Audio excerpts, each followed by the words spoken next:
بینرانی ێژام کاتان باش و ڕۆژێکی نوێتان باش لە بەرنامەی نوێی ئاکتوێلەوە بەیەکەوەین بۆ قسەکردن و بۆ وەرگرتنی زانیاری و شرۆڤکردنی ئەو هەواڵە گەرمانەی کە لە هەر چوار بەشی کوردستانەوە هەن. سەرەتا لە ڕوودەکەینە ڕۆژهەڵاتی کوردستان و لەو بارەیەوە ئەمڕۆ بڕیارە کۆمەلگای دیموکراتیک و ئازادی کوردستان کۆدار لە دوای ئەو بەیاننامە یانزەخاڵی کە بۆ چارەسەری پرسی دیموکراسی لە ئێران و ڕۆژهەڵاتی کوردستانە هەیبوو ئەم ڕۆژ دوایین دەرەنجامەکانی خۆی و خوێندنەوەی خۆی لەو بارەیەوە بڵاو بکاتەوانێ. سەرەتا لە ئەو بووە بیرهێنانەوەیەک بۆ ئەو یانزە خاڵە چارەسەری کۆدار راپۆرتێکمان بۆ ئامادەکردوون و دواتر لەگەڵ شرۆڤەکارانی ئەم بابەتە قسە و باز دەکەین. سەرەتا باوە راپۆرتە ببینین. کۆمەڵگای دیموکراتیک و ئازادی ڕۆژهەڵاتی کوردستان کۆدار لە یەکەم ڕاگەیاندراویدا سەبارەت بە هەڵبژاردن دۆخی ڕۆژهەڵاتی ناوەڕاست ئێران و ڕۆژهەڵاتی کوردستان ئاماژەی بەوەدا تا کاتێک لە هەڵبژاردنەکانی ئێراندا مەرجە دیموکراتیەکان ڕەچاو نەکرێت و بەم شێوەیەی ئێستا بمێنێتەوە پێشبەرکیەکان نادیموکراتیک دەبن. کۆدار ڕاشی گەیاند پێشمەرجی دەرچوون لە بنبەستی سیاسی، یاسایی، ئابووری و کۆمەڵایەتی ئێستا ڕخنەکردنی ئاشکرای لادانی زیهنی سیاسیەکانی ڕابردوو هەروەها نزیک بوونەوەکانی ئێستایە. لە پاڵم پێویستیەشدا سەرڕاستکردنەوەی سەقەتیەکان بە قانزانجی گۆڕانکاری بنیادنەر و دیموکراتیک بابەتێکی گرنگ و ژیانیە. سەبارەت بە چارەسەری دیموکراتیکی پرسەکان لە ئێران لە بوارە جیاوازەکاندا کۆدار کۆمیسیۆنگەلێکی پیشنیار کرد کە بریتی بوون لە کۆمیسیۆنی یاسایی، کۆمیسیۆنی دووبارە پێناسەکردنەوەی پێکهاتەکانی بەڕێوەبردن، کۆمیسیۆنی پێکەوە ژیانی دادپەروەرانەی گەلان، کۆمیسیۆنی ژنان، کۆمیسیۆنی ئاسایشی، کۆمیسیۆنی زمان و کەلتور، کۆمیسیۆنی ئابووری و کۆمیسیۆنی ژینگە. لە ڕۆژانی دواتردا کۆدار 11 خاڵی وەک مەرجەکانی خۆی لە هەڵبژاردندا خستە ڕوو ئاماژەی بەوەدا کە ئەوان بە پێشکەشکردنی داواکاریە ڕەواکانی کۆمەڵگا و نەتەوەکانی ئێران هەڵوێستی خۆیان دیاری دەکەن و هەڵوێستی کۆتاییان سەبارەت بە هەڵبژاردنەکان لە ئێران لەسەر بنەمایە و کاردانەوانە دەبێت کە لایەنە سیاسیەکان و کاندیدە بەشدارەکان لە پرۆسەی هەڵبژاردندا پیشانی دەدەن. کۆدار لە کۆتاییدا ئاماژەی بەوەدا بوو ئەگەری وەڵامێکی ئەرێنی و گونجاو لەلایەن دەسەڵات، دەوڵەت و لایەنە سیاسیە بەشدارەکانی پرۆسەی هەڵبژاردن بە نەخشە ڕێگاکەیان سەرەتایەک دەبێت بۆ چارەسەری دیموکراتیکی قەیرانەکان. جگەلەوە ئیرادەی سیاسی کۆمەڵگا و هەلومەرجی هەرێمی و جیهانی بە مەبەستی پێشخستنی تێکۆشانی ئازادی خوازانە لە ئێران و ئەنجام وەرگرتن زۆر لەبار دەبینن بۆ بەردەوامکردن و بەرزکردنەوەی ئاستی تێکۆشانی سیاسی و کەلتوری.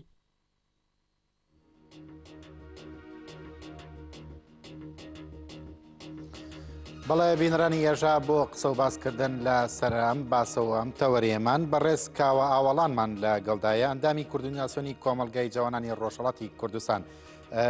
بەڕێز کاوە ئەم کاتتان باش. ئەم کاتەیەوەش باش. سڵاو و ڕێزمان هەیە بۆ بینەران و بینەرانی هێوەی فریدۆم. زۆر سپاس بەڕێز کاوە ئاوەڵان. بەڕێز کاوە ئەگەر ئێمە باسمان لەوە کرد کە زانیاریمان هەیە لە سەبارەت بەو کە کۆدار بە نیازە لە دوای ئەو 11 خاڵی کە لە ڕۆژانی ڕابردووە پێشنیاری کردهبوو لە ئێستاکەیە وەکو دوایین بڕیاری خۆی و دوایین هەڵوێستی خۆی ئەمڕۆ ڕادەگەێنێت. ئێوە چه زانیاریی تازەتان هەیە لەسەرەوە بە؟ هەروەها کاگادارن ئێوەش باستان لەسەر مژاری هەڵبژاردن لە ئێستای ئێران کرد. مژاری هەڵبژاردن لە کۆمەلگای ئێراندا مرۆڤ دەتوانێت بەم شێوە بیگرێتە دەست کە هەم لە بواری خارجیەوە هەم لە بواری دەرەوە ئاڵوگۆڕێکی بنگەی لە هەرێمەکە دەستی پێکردووە. ئەو ئاڵوگۆڕیە بنگەیژە بێگومان وڵاتی ئێرانیش دەگرێتەوە، حاکمیەتی کۆماری ئیسلامیش دەگرێتەوە. بۆیە لەو چوارچێوەیەدا ئاڵوگۆڕێکی بنگەی لە ئارادایە. بێگومان ئەم ئاڵوگۆڕە بنگەیژە کە لە ئارادایە هەم چارەنووسی گەلانی هەرێمەکە دیار دەکات هەم چارەنووسی ذهنیەت و ئەقلێتی دەوڵەتە استبدادیەکان دەوڵەتەکان کە نایان هەوێ گەلانی هەرێمەکە بە مافی خۆیان متاڵباتی خۆیان داخوازی خۆیان ژیان بکەن ئەو ئاڵوگۆڕە کاریگەریی ڕاستوخۆی لەسەر ئەو مژارانە دەبێت بەڵام لە بواری دەرونیەوە لە وڵاتی ئێراندا هەڵبژاردننی کۆماری ئیسلامی لەم قۆناغدا دەیتوانی پێش لە زۆر مژاری سیاسەتی هەم سیاسەتی دەرەوە هەم سیاسەتی ناوخۆی پێش لە هند مژارێکی بۆ ڕەنگە بگرێ فقط بۆ ڕەنگە کە لە هەڵبژاردنەکاندا لە ئێراندا دیارە پاڵەیوەرانی هەڵبژاردن هیچ کام لە نوێنەرەکانی هەڵبژاردن یا ذهنیەتی کۆماری ئیسلامی نای هەوێ کرانەوەیەکی سیاسی کرانەوەیەکی هەرێمی تەنانەت کرانەوەیەکی ناوخۆیی بۆ گەلانی ئێران بەدی بێنێ نای هەوێت لە چوارچێوەی مافی گەلانی ئێراندایە لە چوارچێوەی داخوازی گەلانی ئێراندایە لە چوارچێوەی ژیانی پێکەوە ژیانی گەلانی ئێران نای هەوێت هیچ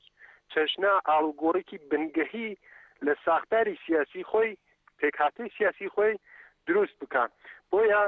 نەخشەڕێی کۆدار کە پێشتر ڕاگەیاند بوو لەو چوارچێوە بۆ ڕایگشتی ڕاگەیاندە بوو کە لە 8 کۆمیسیۆن تێکدەهات کۆمیسیۆنەکان کە لە میدیاکانە لە چاپەمەنیەکانە ڕنگدانەوەی هەبوو ئەو کۆمیسیۆنانە کە دەیتوانی ئەگەر کۆماری ئیسلامی ئێران بە چاوێکی ئەرێنی بە چاوێکی فەزاگی سیاسی بۆ ئەوەی کە ویست و داخوازی گەلان پێک بێنێ دەتوانی هەنگاوگەری هەڵبگرێ بەڵام وا دیارە هیچ نەتەنیا ساختاری سیاسی کۆماری ئیسلامی تەنانەت نوێنەرەکان پاڵێوەرانی هەڵبژاردننی سەر و کۆماری لە ئێراندا هیچ چەشنە ڕنگدانەوەی نە لە سیاسەتی خۆیان بۆ دوا ڕۆژی گەلانی ئێران نە لە سیاسەتی ناوخۆی نە لە سیاسەتی دەرەکی ڕەچاو نەکردووە بۆیە نەخشەڕێ کۆدار هەم دەرفەتەکانی نرخاندە بوو هەم مەترسیەکانی لەو چوارچێوە نرخاندە بوو بۆ سەر و کۆماری و بۆ مەسەلەی هەڵبژاردننی شۆراکان دوای ئەوەی کە نەخشەڕێ کۆدار ڕاگەیەنرا ڕنگدانەوەیکی زۆری بوو لە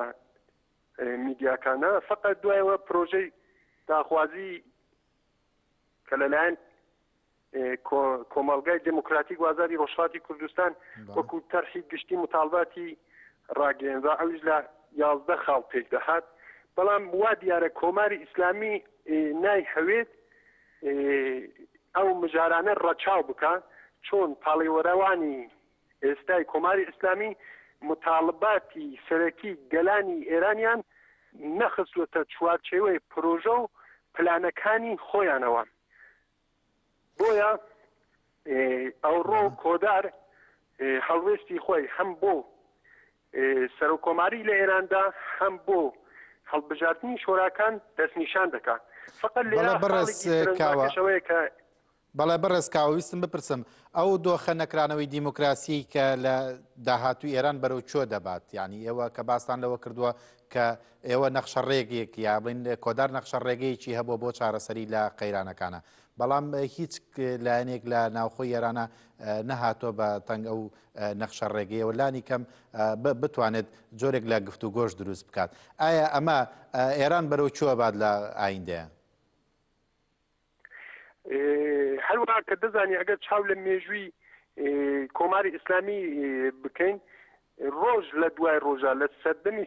دەسەڵاتداری کۆماری ئیسلامیەوە هەتا ڕۆژی ئەوڕۆ کێشەکان قەیرانەکان کێشە کۆمەڵایەتیەکان دابرانی ویست و داخوازی گەلان سەرکوتکردنی گەلان هەروە هەڵوێستی دەرەکیش لە بەرامبەر بە دەسەڵاتی کۆماری ئیسلامی ڕۆژ بە ڕۆژ لە دوای ڕۆژ پەرە دەستێنێ یعنی بۆ واتە دێت کە کۆماری ئیسلامی خۆی لە چوارچێوەیەکە قەدیس کردووە نای هەوێت هیچ چەشنە گۆڕانکاری لە سیاسەتی چە دەرەکی خۆی چە ناوخۆی خۆی بۆ گەلان کە لەسەر ئەساسی مافە بنگەهیەکانی گەلان بێ نای هەوێت بۆ ڕەنگە هەڵسوکەوتێکی بۆ ڕەنگە ڕەچاو بکە بۆیە ئەگەر کۆماری ئیسلامی لە دوا ڕۆژدا بەم شێوە سیاست خۆیە بەم ڕوویکرد خۆیە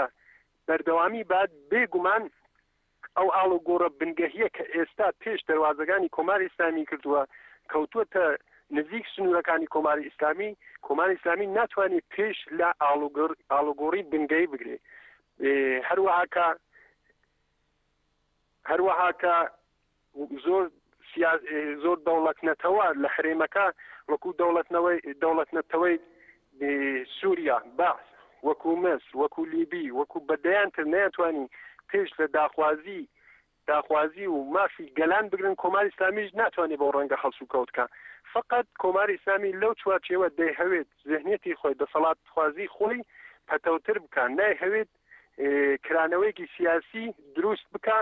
کە هەموو گەلان لە ئێراندا بتوانن پێکەوەژیان ئەساس بگرن. بۆیە ئاڵوگۆڕی بنگەی پێش دەواازەکانی کۆماری ئیسلامی گرتووە لەبەر ئەوەیژە کە کۆدار وەکو کۆمەلگای دموکراتیک و ئازادی ڕۆژهەڵاتی کوردستان لەم پرۆسە کە دەستی پێکردووە بە شێوازێکی سیاسی بە شێوازێکی خرەتێکی سیاسی هاتووە نەخشەڕێ ڕاگەاندووە و هاتووە پرۆژەی داخوازیەکانی لە 11 خاڵدا کە حەداقەلتەرینە ڕایگەاندووە. لەبەر ئەوەیە کە ئەو خرەدە سیاسیە کە ئێستا کۆمەلگای دموکراتیک و ئازادی ڕۆژهەڵاتی کوردستان کۆدار ڕەچاوی دەکات دەیهەوێت کێشە گرفت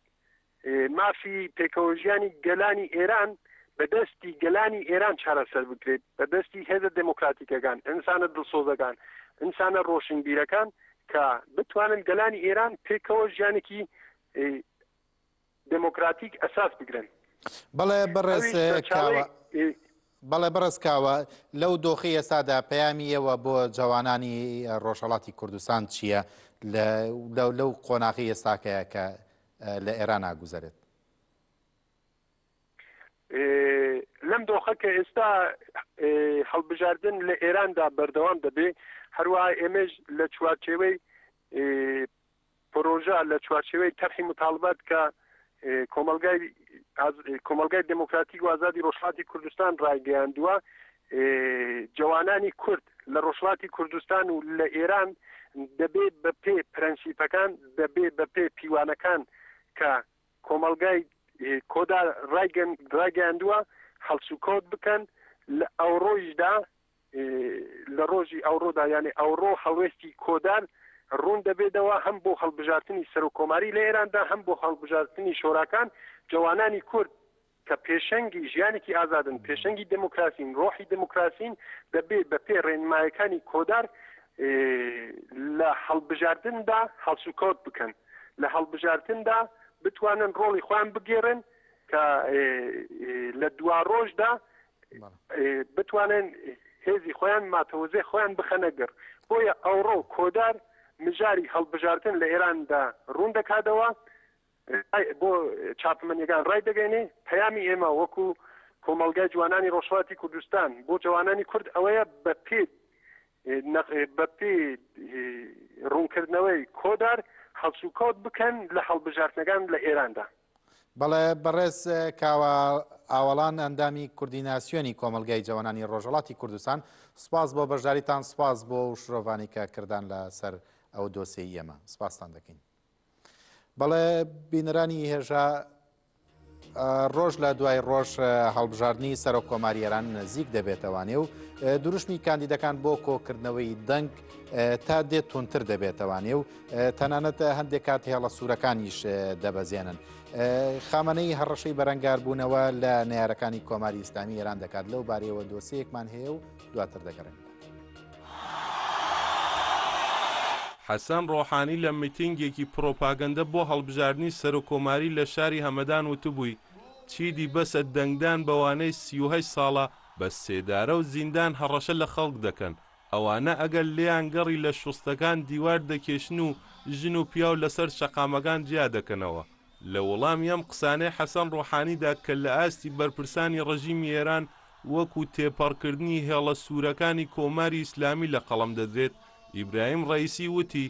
ڕۆحانی دەیەوێت بە سیاسەتی تۆقاندنی خەڵک دەنگ کۆ بکاتەوە. ڕۆحانی ئەخڵی خەڵکی بەکەم گرتووە دەڵێت ئێمە دیوار لە نێوان ژن و پیاودا دەکێشین، ئەمە سوکایەتیکردنە بە ئەخڵی خەڵک. نەخێر ئاغای ڕۆحانی، ئێمە لە نێوان تاڵانکەر و مافی خەڵکدا دیوار دەکێشین، ئەویش بۆ پاراستنی مافی خەڵک. دیسانەوە ڕۆحانی لە بەرامبەر ئەو قسانەی ڕئیسی هاتە دەنگ و وتی بۆچی ناوێرن ئەو قسانە بکەن کە لە کۆبوونەوە نەهێنیەکانتاندا بابەتی سەرەکیتانە، بۆچی باز لەمە ناکەن کە دەتانەوێت ئینترنت بە تەواوی فیلتر بکەن، بۆچی باز لەمە ناکەن کە دەتانەوێت کارکردنی ژنان لە دەرەوەی ماڵەوە قەدەغە بکەن. لە بەرامبەردا ڕۆژنامە مەحافزەکارەکان وەڵامی ڕۆحانیان داوەتەوە ڕایان گەیاندووە ڕۆحانی وا باسی ئازادی دەکات کەس نەزانیت لە ماوەی 30 ساڵی ڕابردوویدا ڕێپۆرتەری مافەکانی مرۆڤی نەتەوە یەکگرتووەکان بووە لە تاران. ئەمانە گاڵتەجاڕن. ڕۆحانی لە سەرەتای ئەرکە سیاسیەکانیەوە لە بەرزترین ئاستی پۆستی ئەمنی و ئیتڵاعاتیەکانی ئێراندا بووە و هەر ئێستاش کابینەکەی ئەمنیترین کابینەی مێژووی سیاسەتی ئێرانە. لە بەرامبەر ئەو ململانەیە ڕەفۆرمیستەکان و محافزەکارەکاندا عەلی خامنەی ڕێبەری کۆماری ئیسلامی هاتە دەنگ و سەبارەت بە هەڕەشەی بە قسەی ناوبراو فتنە یا دوژمنانی کۆماری ئیسلامی وشیاریدا. خامنەی وتوویەتی دوژمنان دەیانەوێت لە ڕێگەی نەتەوە بیر و باوەڕیە جیاوازەکانەوە زەبر لە ئێران بدەن و ئەگەر کەسێک بیەوێ بە پێچەوانەی ئاسایشی وڵات هەڵسوکەوت بگات بێگومان بە گرژی لەگەڵی ڕوبەڕوو دەبینەوە.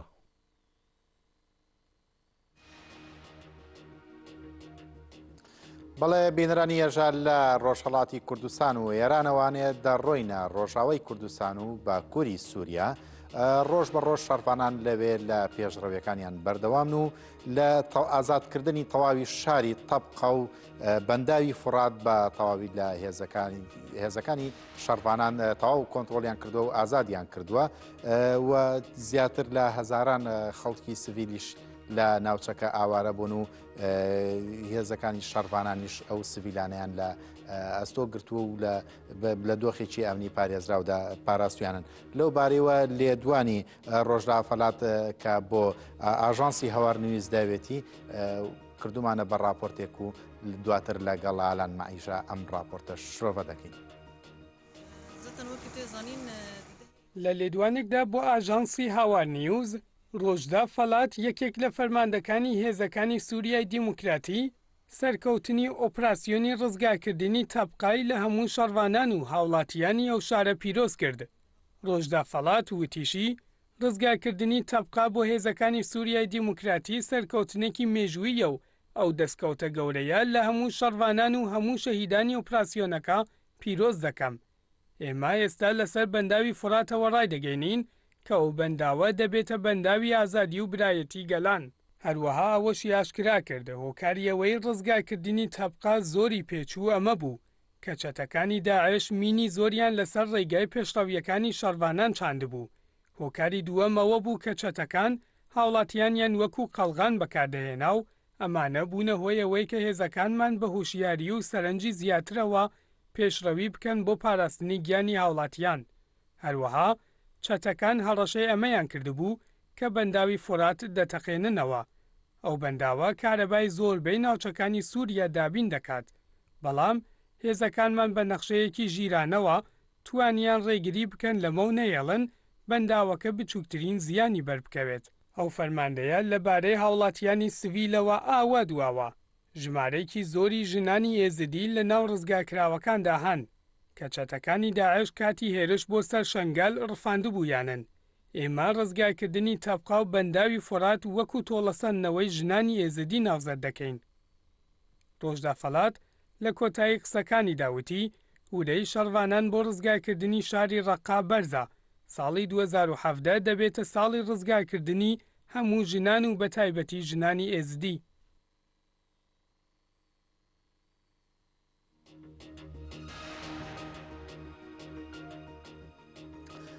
بەڵێ بینرانی ێژا بۆ قسە و باسکردن و شرۆڤەکردن و بە زانیاری وەرگرتن لە باکووری سووریا و ڕۆژاوای کوردستانەوانێ بەڕێز ئالان مەعیش ڕۆژنامەوانمان لەوێ لەگەڵدایە لە ڕێگەی دەنگ و ڕەنگەوە.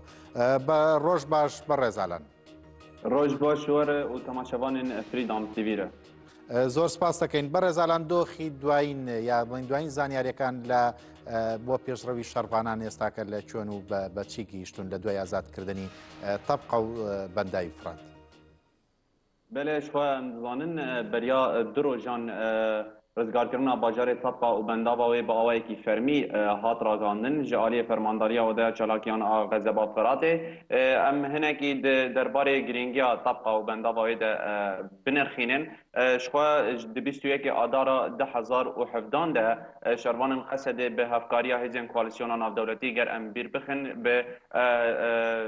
چالاکیه که عزمانی دا کتن روش آوای طبقه و جوی روژه ده دست به اپراسیون باجار و بنداوا طبقه کرن حتی بریا 2 روزان او به تمامی هاتن رزگار کرن لید نوا 5 روزان ده گلک جن استراتژیک هاتن رزگار کرن جالی شروانان و یا هری گرینج او بو بالاخرگاه طبقه کو در بیگ مزن لداعش هات خصن بو بسایوی بنداوا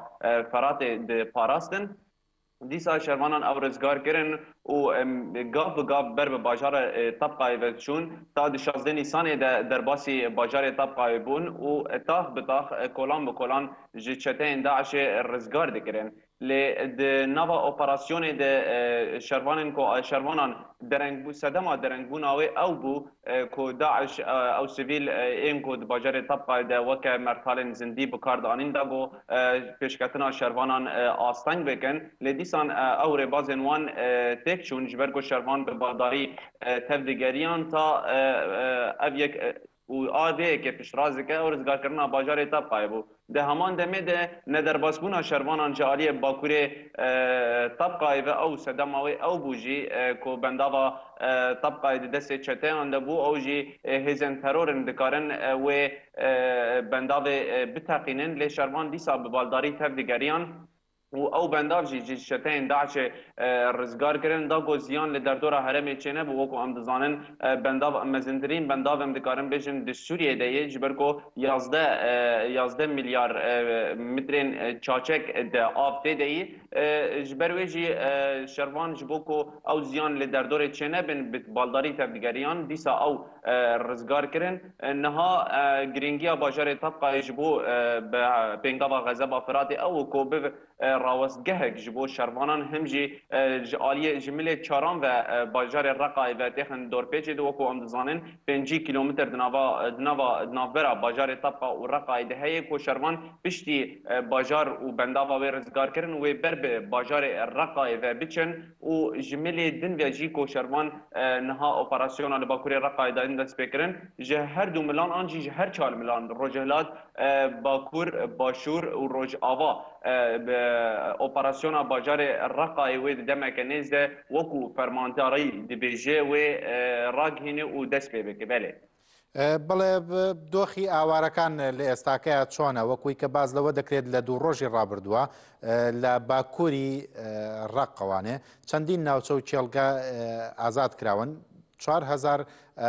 هاوڵاتی سڤیلیش پارێزراون و کەوتونەتە بەری پارێزراوی لای شەڕوانانەوانێ دۆخی ئاوارەکان لە ئێستاکەیە چۆنە ئەگەر بۆمان باسکەن بلش خو ام دزانن د همان دمه د دما اپراسیون باجار طبقه و بنداوی وی هاتبو دست بکرون و دوام دکر د نه نیسان د قناغ چرمین آج بو رزگار کردن رقای ها دست بکرن ارمان جاوی دور د پاکش کردن گوندوارن باکوری رقای بو نها شروان د پشتی دمک جی پیشکتنان پشتی دمک جی پیشوچونین گرین کد هرم چکرن 15 روز بون او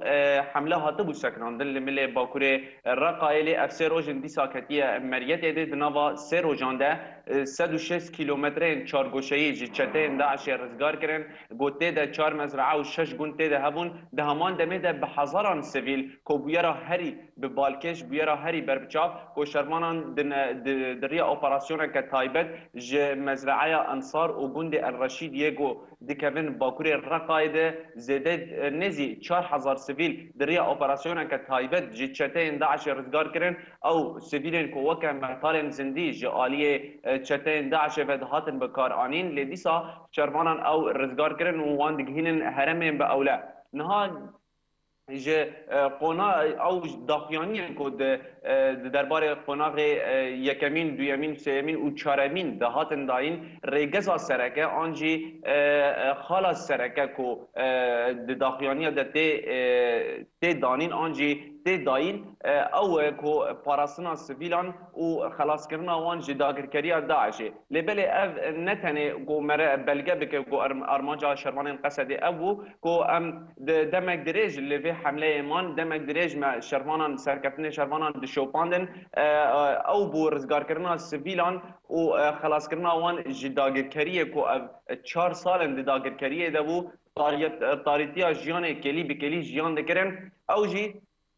شرمانان کربو شوار هدف سرکه ارمانجا سرکه کووان سیویلان رزگار بکن وان بگهن هرم با اوله دی ساجبه که زیادتر کوجوان را مجلس آواد کن ال هرم با اوله تاگو لوان خودی درکبن جیان وان برخصن بکن وان ایدئولوژیا داعش خلاص بکن ده همان دمه ده پدوین جیانی جوان را پیشکش بکن وکی ریگزا سرکی جی حمله غضب فرات ایرگو شرمانان جی 5 مجدار 2016 و دست پیکری ارمانجا سرکی جی او بله. بله الان معیش روزنامه‌وان لروجاوی کردستان سپاس بۆ بەشداریتان سپاس بۆ زانیارانی کە بە ئێمەتاندا سپاستان دەکەم. سپاس. بەڵێ بینرانی ێژار لە باکووری سووریا و ڕۆژاوای کوردستانەوە دەچینە باشووری کوردستان و دوێنێ ژنان بە ڕێپێوانێک یا بە جۆرێک لە مانۆڕێک شۆفێرانی ژن کە تێیدا ناڕزایەتیان دەربڕی بوو بەرامبەر بە بڵاوکردنەوەی کتێبێک کە ئەو کتێبە بە تەحریمکردن یا بە حرامکردنی شۆفێری ژنان ناوی دەرکرده بوو. دوێنێ لە بەردەم ئۆتێل تایتانیک لە شاری سلێمانی ژنانی شۆفێر بەشداریان لە مانۆڕی شۆفێرانی ژندا کردو بە لێخوڕینی ئۆتۆمبیلەکانیان دژی ئەو بیرە توندڕەویانە وەستانەوە کە شۆفێریکردن لە ژنان قەدەغە دەکەن و پاشان ئۆتۆمبیلەکانان بە قردێلەی مۆر کە ڕەمزی ژنانە ڕازاندە و بە شەقامی 6 مەتری شاری سلێمانیدا سوڕاونەتەوە. ئەو چالاکی ژنان بە دروشمی شەقامەکان بە ئێمەوە جوانن ڕێکخراوە. هەروەک ڕێکخرانی مانۆڕەکە باسییان لێوە کردووە کە کتێبێک لە عەربستانی سعودیە لە ساڵانی ڕابردوودا نووسرا بوو بەڵام لە ماوەکانی ڕابردوو کراوە بە کوردی و چالاکوانان دژی ئەو جۆرە لە بیرکردنەوانە لیاخود ئەو نووسراوانە هەڵوێستیان نواندووە و پاشە کشەکردنی دۆزی ژنانی دەبینەوە لە باشووری کوردستان. ئەو چالاکی ژنانی شۆفێر بە پشتیوانی زۆرێک لە چین و توێژەکانی کۆمەلگا پشتیوانیان لێ کردووە. بەڵێ بینرانی ێژار لەسەر ئەو مانۆڕەی ژنانی شۆفێر لە باشووری کوردستان بەتایبەت لە شاری سلێمانی ئێستا کە تەلەفۆنێکمان ئامادەیە ئەم کاتان باش بەڕست. زۆر سپاس. ئەگەر باز لەو چالاکی دوێنێ بکەین بەڕێز ڕێزان ئەگەر بپرسینە و چالاکیە چۆن هاتە جێبەجێکردن و پشتیوانەکانیش چۆن بوون؟ لە ماوەی ڕاپردووە لە عەرەبستانی سعودیە کتێبێک بڵاوکرایەوە کە ناوی حرامکردنی شۆفێری بۆ ژن بوو. پاشان ئەو کتێبە تقریبا 4 ساڵەدا هەرێمی کوردستان وەرگێڕاوەتە سەر زمانی کوردی بڵاوکراوەتەوە بەڵام دوێنێ ژنانی چالاکوان پەردەماکاران ڕۆژنامەنووسان دژی ئەو کتێبەوەسانەوە و دژی ئەو کتێبەوەسانەوە چالاکێکی ئەنجامدا ئاویش بە دەخوڕنی ئۆتۆمبیل بوو ئۆتۆمبیلەکانیان بە قزێلی مۆرکە ڕەمزی ژن بوو ڕازاندەوە بە شەقامی 6 مەتری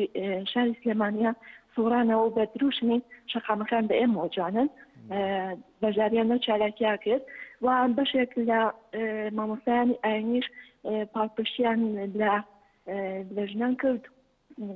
و دژی ئەو نەریتەوەسانەوە کە دژی توندڕەویان دژی ئەوە وەسانەوە کە شۆفێری بۆ ژن حرام کرێت بۆیە دێنە هەر لە کۆنگرێکی ڕۆژنامەوانیە مامۆستایەکی ئاینی بە نوێنەری مامۆستای هەرچاپاچەی کوردستان باسیەوە کرد ئێمە پاڵپشتی لە ژنانەکەین و شۆفێری بۆ ژنان حرام نییە. بەس وەکوی کە دەبیستین و دەبینین بەڕێز ڕێزان لە ڕۆژانی ڕابردووە چەندین ڕوودا و ڕوویاندا لە توندی تیژی دژ بە ژنان بتانات بە تیرۆرکردنیش ئەو دۆخی ئێستاکەی باشووری کوردستان بۆ ژنان تۆزێکە ئاڵۆزی تێکەوت و قورسێکی تێکەوتووە لە بواری جێندەریەوانێ ئێوە خوێندنەوەتان وەکو ڕۆژنامەوانێک بۆ ئەو دۆخە چییە؟ بەڵێ ئەم دۆخی کێسەدا هەرێمی کوردستان هەیە لەڕێ خەیرانی سیاسی و خەیرانی دارایی و هەموو کێشەکانی ترەوە کاریگەری نەگەتیڤی لەسەر هەم ژنان هەم چنی مناڵان کردووە لەبەرەوەی ئێستا پیاوان بەهۆی ئەوەی کە قەیران دارایی یا کە پارەیەکیان دەست ناکەوێت تووشی حاڵەتی دەرونی ئەبن ئەمەش کاریگەری ئەوەی هەیە کە تند و تیژی بەرامبەر هەم مناڵان هەم ژنان ئەنجامێن بەتر بە کوشتن بێ یاخود بە ئەنجامدانی تند و تیژی بێ ئێستا حاڵەتی ژنان لەم دۆخەی کە هەرێمی کوردستان تێکەوتووە لەم ساڵانی دوایدا زۆر خراپە ڕۆژ نییە کە نەبێتین ژنێک کوژراوە ژنێک خنکێنراوە ژنێک فرەدراوەتە ئاوەوە یان ژنێک تند و تیژی بەرامبەر کراوە ئێستا حاڵەتی ژنان زۆر خراپە. بەڵێ بەڕێز ڕێزان یاساکان لە بەرامبەر بە ئەو کەسانی کە تند و تیژی دەکەن بەرامبەر بە ژنان جۆرێک لە نەرمیان پێوە دیارە بەڵام ڕێکخراوەکان چی ئەتوانن بکەن لە هۆشیارکردنەوەی خەڵکیدا تا تند و تیژەکان کەم ببنەوە؟ ڕاستە دادگاکان ڕۆڵی کاریگەریان ئەوچۆن نییە لەبەرەوەی ئێستا لە کۆمەڵی کوردەواریا هینە یعنی کە ئەچۆن دووخێدانەکە بە سڵحی ئەشاری ڕێک ئەکەون و لەو کاتەیە دادگا هیچ ڕۆڵی کاریگەری نامێنێت ڕێکخراوەکانیش هەر بەگرتبوونەوە یاخود بە دەرکردنی بەیاننامە چالەکیان هەیە ئەگەن ئەوان ڕۆڵێکی ئەکتیڤیان نییە کە لە ڕێگەی دادگاوە بێ سکاڵات دەمانکردن بێ کە کاریگەریان هەبێ دادگاکانیش تەنها بەگرتبوونەوەیەک بێ فرق بەوە ڕۆڵیان هەیە گین ڕۆڵێکی ئەکتیڤیان نییە بۆ کەمکردنەوەی تند و تیژی لەسەر ژنان. بەڵێ بەڕێز ڕێزان محەممەد ڕۆژنامەوان لە باشووری کوردستان و لە شاری سلێمانی و سپاس بۆ بەشداریتان. سپاس بێ. بەڵێ بینرانی هێژار لە باشووری کوردستانەوە ڕوو دەکەینە باکووری کوردستان و قڕکردنی سیاسی یا ئۆپراسیۆنی قڕکردنی سیاسی دژ بە کوردان لە باکووری کوردستان بەردەوامە و دوێنێ دادگای سزای قورسی یامەت بڕیاریدا بە کە پەرلەمانتاری شاری ئادەب شاری ئامەد سیبەل یەکی تاالب لە بە دادگاییکردن دادگایی بکرێت بە سزای 11 بۆ 28 ساڵ زیندانی و هەروەها بە تۆمەتی ئەندامبوون لە ڕێخستنی قەدەغەدا هەر دوێنێش هێزەکانی پۆلیسی تورک هێرشیان کردوتە سەر بنکەیدە بە پەیوان کە کەوتۆتە سەر ڕێگەی ئارموش لەوێ ئەحمەد ئایگۆن هاوسەرۆکی دە بە پێی ئەو شاریان دەستگیر کردووە و دەستیان بە سەر بارگاکەیاندا گرتووە هەندێک بەڵگە و دیکۆمنتی ئەو بە بارگەیشیان بردووە بەرەو ئاسایشی شاریوان هێشتا کە هۆکاری دەستگیرکردنی ناوبراوان نەزانراوە لە ئامەدیش خوشکی نووسری کوردە ڤریم ئالەتەش بە ناوی مقدەس ئالەتەش و جمعە کارتەشی هاوسەری لە شاری ئامەدی با کورد دەستگیر کران و لە ئاسایشی ئەو شارە ڕاگیراون.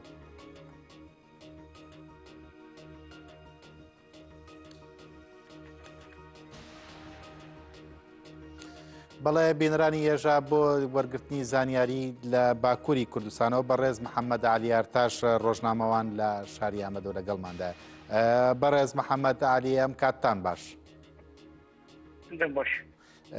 سپاس. بەڕێز محەممەد علی چیت زانیاری تازە هەیە لای ئێوە بۆ ئێمە بۆ بینەرانی باس بکەن؟ زانیارên li bame wekîzanin li Kurdistanê taybetî girtin bi çavkirin operasyon êdî selhenderî wanêkan bertek henin wekîzanin îro sê dozên girîng li Amedê û li bajarên Tirkiye tên dîtin yek jê rûniştina doza hevşaredarê bajarê Medîneyê Amedê ku niha girtî Firat Anlî jî di nav de pêncî siyasetmedarên Kurd